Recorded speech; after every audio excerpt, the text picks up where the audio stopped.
Welcome viewers, you're now watching Hornbill TV, bringing to you breaking news where Israel has launched a preventive missile attack against Iran and declared a state of emergency, according to the country's defense minister on Saturday. This comes as witnesses say they heard explosions in Tehran, Iran's capital, and saw thick smoke rising in the sky.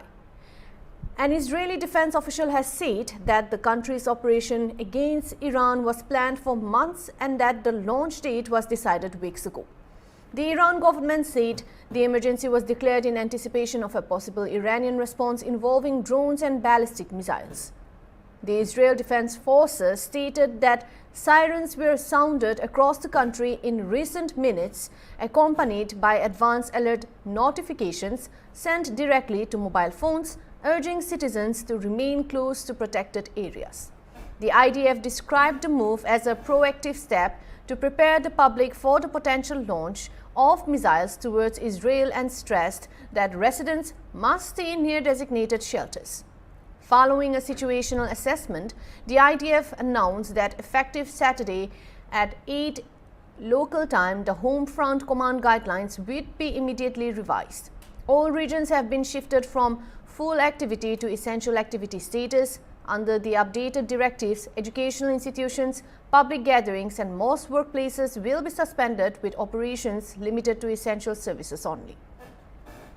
The government has urged citizens to strictly adhere to instructions issued through official home front command platforms, noting that comprehensive updates will be available via the National Emergency Portal and the Home Front Command app.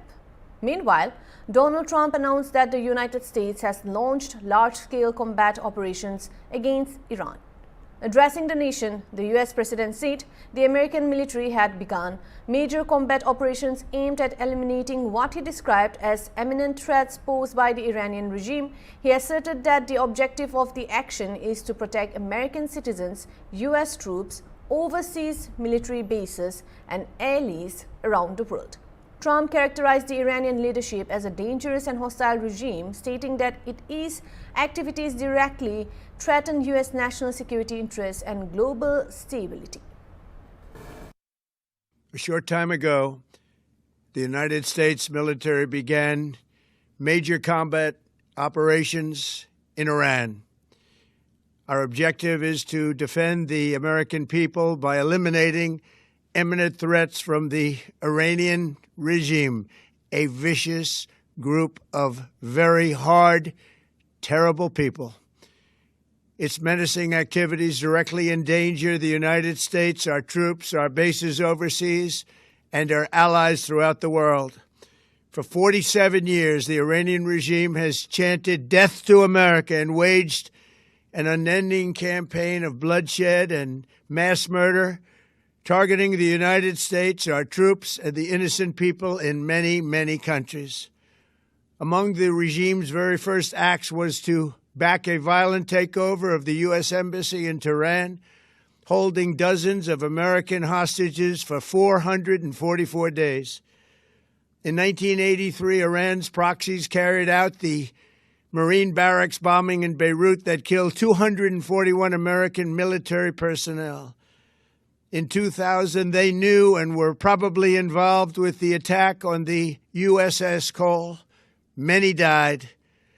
Iranian forces killed and maimed hundreds of American service members in Iraq. The regime's proxies have continued to launch countless attacks against American forces stationed in the Middle East in recent years, as well as U.S. naval and commercial vessels in international shipping lanes. It's been mass terror, and we're not going to put up with it any longer. From Lebanon to Yemen and Syria to Iraq, the regime has armed, trained, and funded terrorist militias that have soaked the earth with blood and guts.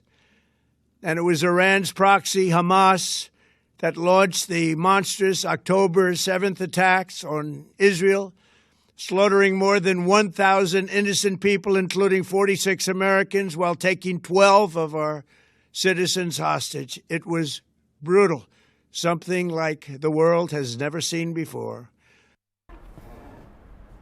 That's the latest update for now. For more, keep watching Hornbill TV.